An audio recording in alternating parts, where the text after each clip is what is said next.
Hey ladies and gentlemen, Cycling Doc here, Dr. Alex Ritza, and in this video what I want to do is I want to take you through my 2-year journey to help my knee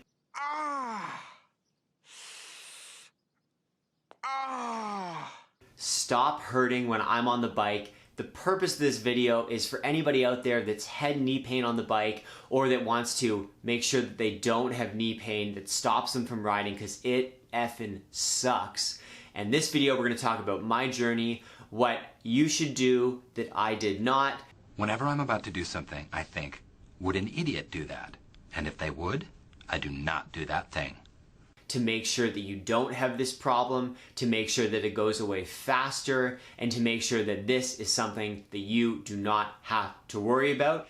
In the links below, I'm going to include everything that I've done in terms of stretching, in terms of strengthening, in terms of messing around with my bike fit that I have found that has helped me, so that you can do the same, especially right now with the pandemic and making it a little tougher to see other professionals and maybe get a bike fit. So let's get into it. So I don't want to bore you guys with my story, my knee pain, but I think it could provide us with a useful glimpse into what to do and what not to do along my journey, so that you guys don't make the same mistakes and you do the right things that I did and not the wrong things. So it goes back to April of 2019, and I'm down in Brevard, North Carolina, big week of cycling with friends. And this was a week where we spent 5-6 hours a day on the bike. It's getting towards the end of the week. I'm 800 TSS into the week, and I decide that it'd be a really good idea to do another repeat. Like, who does a repeat of Caesar's Head? Do another repeat of a 600-meter climb. Now, as I'm about to crest the hill and go down, my knee starts talking to me, it starts bugging me. But because I'm kind of stupid and kind of crazy, I decide I'm going to do the repeat anyways, and on the journey up the climb, it starts talking to me louder and louder and louder, and it hurts and hurts and hurts more, basically to the point when I get back to the cottage that my knee's bugging me even when I'm off the bike, but never mind off the bike, when I'm riding, it hurts like heck, sharp pain on the inside of the knee. And so immediately I realize I'm in trouble. This is not just an issue of a tight muscle, I got a problem.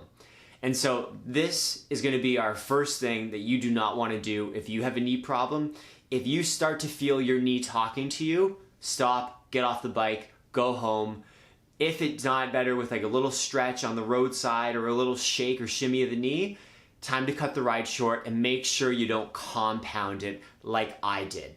Now, one thing I did do right is that when I got home, I took a week off the bike. I even missed one of the big races I was training for, which was super disappointing, but missed it, went out for a ride a week later, and the knee felt okay.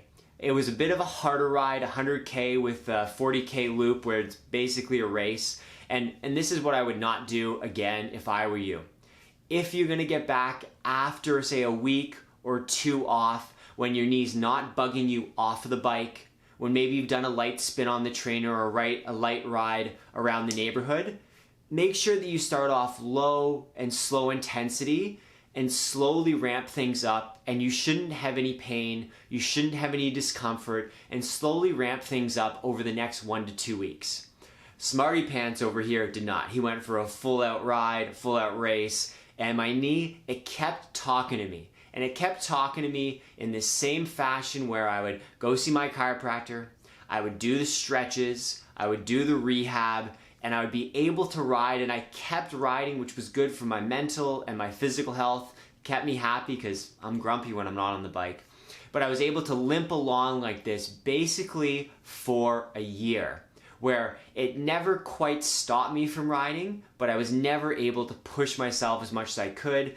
And if I did push myself in intensity or volume, I would end up having to take a couple days off. So the second point that I want to make for everybody out there is if you take your time off, you ramp things up slowly, but that knee pain comes back, this is when you need to go see a professional.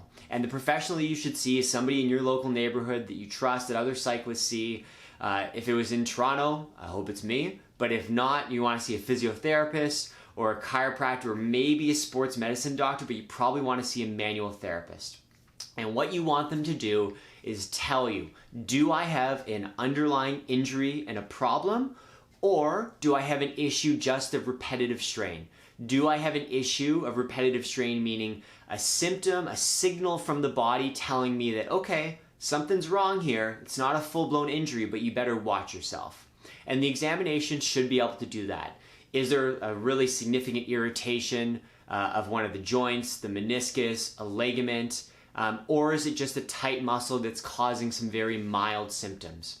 And this is a really important step because if there's an underlying problem, your knees are going to take a significant amount of time off the bike to make sure that you get the proper manual therapy, the proper rehab, and the proper help and time off so that it can heal. You're also going to want to know what the underlying problem is. We'll get to that in a second. Now, if it's an issue where it's just a symptom, your brain and your body trying to tell you that something is wrong here, that's where you want to go for the manual therapy, the massage, the chiropractic, the physiotherapy, the acupuncture, whatever it might be, to make sure that your body gets reset, that things heal, those muscles, they loosen up, the joints work properly, and then you can get back on the bike when the body is working as it should. That might only take one massage, one chiropractic session. It totally depends on if there's an underlying problem. Now, when you go through this process, a couple things to look for when you see this manual practitioner. A, they should do a really, really thorough examination. They should be looking at your spine, they should be looking at the hip joints, they should be looking at the knee joints, they should be looking at the ankle joints. They should be doing a great scan of the entire body to see which joints are moving well, which muscles are functioning properly, which nerves are and are not functioning properly, to fully understand what the underlying issue and the underlying problem is. If they are able to elucidate, this is the problem, excellent, get rid of it. Now, the other thing you should do is also make sure that you figure out if your problem is your bike fit.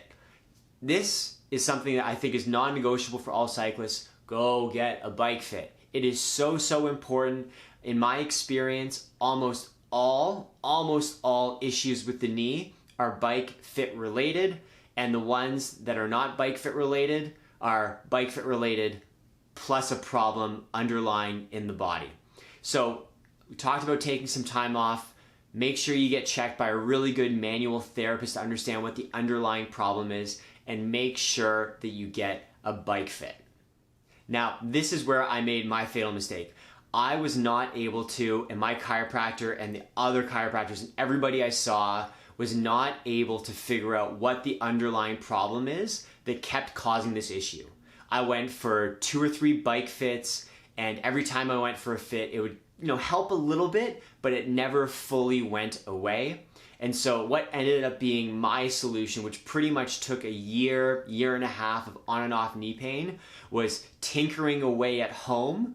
One thing I figured out was that there was too much float in my pedals, that there was too much movement in my right pedal in the clip, so that there was too much strain every time I was pedaling, especially indoors.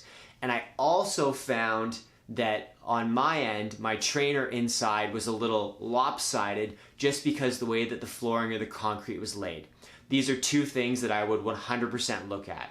And then the thing that's probably most important is it took a long time to actually get diagnosed and figure out what was going on with my knee. And that's because it was a complicated case. There wasn't an actual problem with my knee. It was a problem with a nerve on the upper part of my groin and thigh, the obturator nerve, that was entrapped in a muscle or some sort of soft tissue, and that this nerve that travels down to the knee, that was the actual problem causing all of those groin and adductor muscles on the inside of the leg to tighten up, causing those muscles, those tissues, the knee joint to be super sensitive, so that until I got my bike fit tinkered with at home that fixed the underlying problem, and until I treated the issue with my thigh myself, it didn't go away. But I'm really grateful to say that now, from doing some tinkering with my bike fit at home after a couple of professional ones, from doing lots of manual therapy on myself that I'm lucky that I can do, and thank God it wasn't an arm issue I couldn't reach, that my knee no longer bugs me. I can do a high volume week. I can do an intense week. But you know, I made a lot of mistakes along the way, and I just don't want to see you guys make the same mistakes, because it sucks when you can't ride, especially if it's something that you get a lot of joy from, that you have a lot of community and friends with, and that if it's like me, it's a big part of your mental health. So guys, I hope that video was helpful. I hope sharing some of my experience, telling you that you should take some time off, telling you should go for a bike fit, telling you what to look for in a manual therapist, both in terms of the assessment and in terms of the treatment or the approach of fixing the underlying problem, that's really, really important.